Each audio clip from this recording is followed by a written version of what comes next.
뒤에 불 좀 켜주시고요.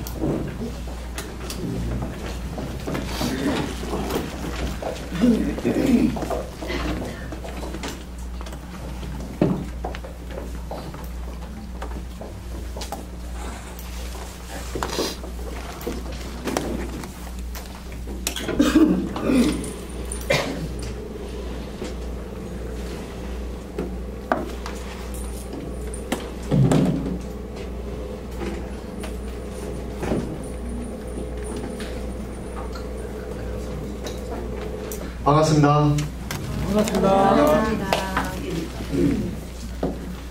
오늘은 뭐 올바른 학습 태도, 자기 주도적 학습이라고 해서 많이 안 오신 것 같아요, 그죠? 학습이 다 끝나서. 그러면 오늘 돌아가셔서 자제분들한테 하고 안 오신 분들한테 어떻게 하는 게 자기 주도적인 학습인지 많이 잘 전달을 해주세요. 오늘 뭐 2주차에 걸쳐서 제가 잘 안 하는데 저보다 더 잘하죠? 말이 없네. 못하던가요? 아니죠? 예. 저보다도 훨씬 잘할 겁니다. 오늘은 먼저 누군지 말을 드리지 않을 텐데 이 나가 누구일까 한번 알아보시 주시겠어요? 간단하게 이 사람에 대해서 소개를 해드리면 여러분도 자기소개에서 자기소개 보려면 뭐부터 말하죠? 뭐 언제 태어났다든지 뭐 이런 고향이 어디라든지 이런 말 하시잖아요, 그죠? 이 사람도 그 아버지가 70살이고 엄마는 몇 살이라고 그래 있어요? 16살. 나이 차이가 얼마나 납니까? 아, 차이가 안 나요? 예? 50 정도 차이가 나죠, 그죠? 그래서 나이 차이가 적죠?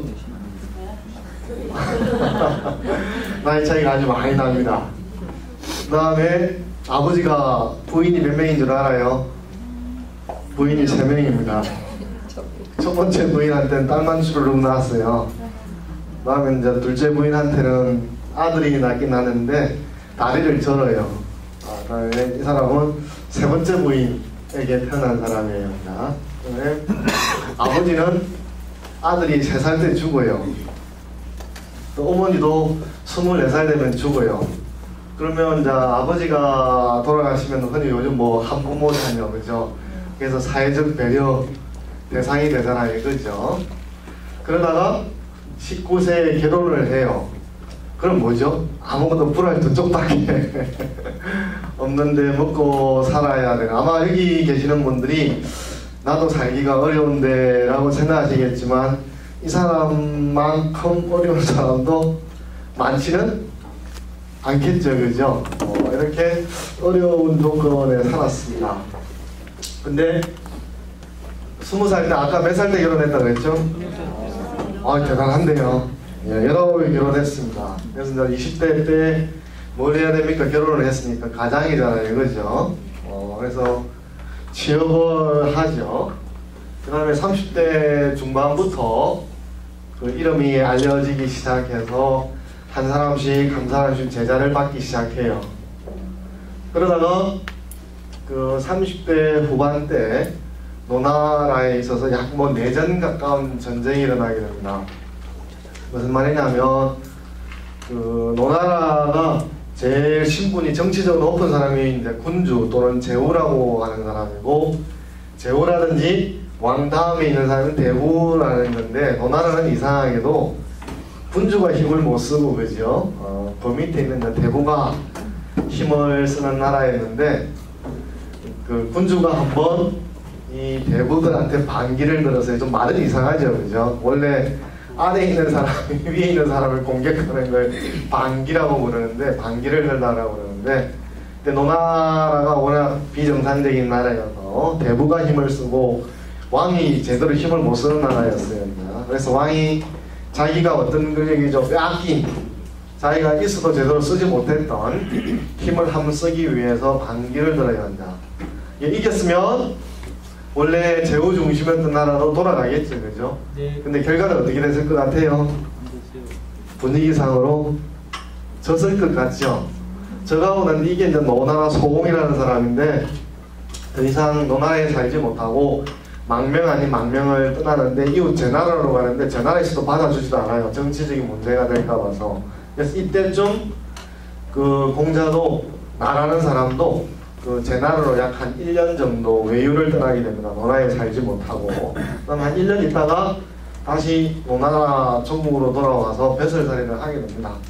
하다가 이제 간직 생활에 올라가다가 결국은 이제 또 다시 이 사람이 노나라에 대해서 노나라를 좀 더 이웃 나라든지 잘 살게 할 수 있는 나라로 만들어가니까 노나라가 이웃 나라에 비해서 힘을 자꾸만 얻기 시작하니까 이웃 나라가 두려움을 느끼기 시작하는 거죠, 그죠? 이웃이 뭐 사촌이 땅을 사면 배가 아픈 것처럼 경쟁하는 상태에서 자기 나라보다도 이웃 나라가 잘 되니까 걱정이 되는 거잖아요, 그죠? 그래서 이간 책을 펼치게 되는데 그거에 대해서 이 나라라고 하는 사람이 못마땅하고 해서 결국 노나라에서 자기가 가지고 있던 실권을 잃게 되는, 정치적으로 파워가 있었는데 잃게 됩니다. 이러면서 노나라에 더 이상 있을 수 없게 돼가지고 한 15년간에 걸쳐서 장기 노나라에서 살지 못하고 여러 나라를 돌아다니게 됩니다. 이러면 여기서 한 1년, 15년, 그래서 한 인생에서 한 14, 15년을 조국에서 살지 못하고 이웃 나라를 망명하면서 떠돌아다니게 되는데 그러다가 73세에 죽게 됩니다. 누군 것 같아요? 공자인 것 같죠, 그죠? 이 사람입니다. 이 사람인데 이거는 2012년이에요. 최근에 2012년에 산동성 소학교에서, 우리는 이제 초등학교라고 그러는데 중국은 소학교라고 그러죠. 소학교에서 이 공자 생일날 이 학생들이 이렇게 공자에 대해서 절을 하는 장면이에요. 경배하는 장면인데 공자가 실제로 살았던 것은 뭐 공자가 살았을 때는 이런 시대 사람들로부터 찬탄을 받거나 경배를 받을 정도, 물론 제자들로부터는 스승으로서 존경을 받았지만 당대 사람들로서는 뭐 그렇게 환영받거나 한 스승으로서 존경을 많이 받지는 못했죠. 그러나 오늘 안에 있어서는 이렇게 숭배해야 될 인물로서 대상이 되고는 있습니다만 지금의 이 옛날에 공자의 상이라고 하는 모습들은 서민의 옷을 입은 얼굴로 나타나고 있습니다. 자, 이렇게 보면 여러분들이 만약에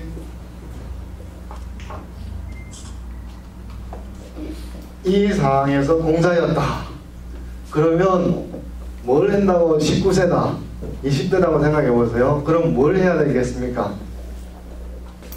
뻔하죠. 돈을 벌어야죠. 공부를 해야 될까요? 돈을 벌어야 될까요?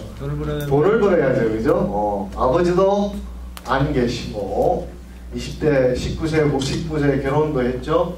어머니가 계십니다만 결국 집안 살림이 부모님으로부터 물러받는 게 뾰족한 것도 없고 자기가 벌어서 살아야 되는 상황이 누구한테 기댈 게 없지 않습니까? 그죠?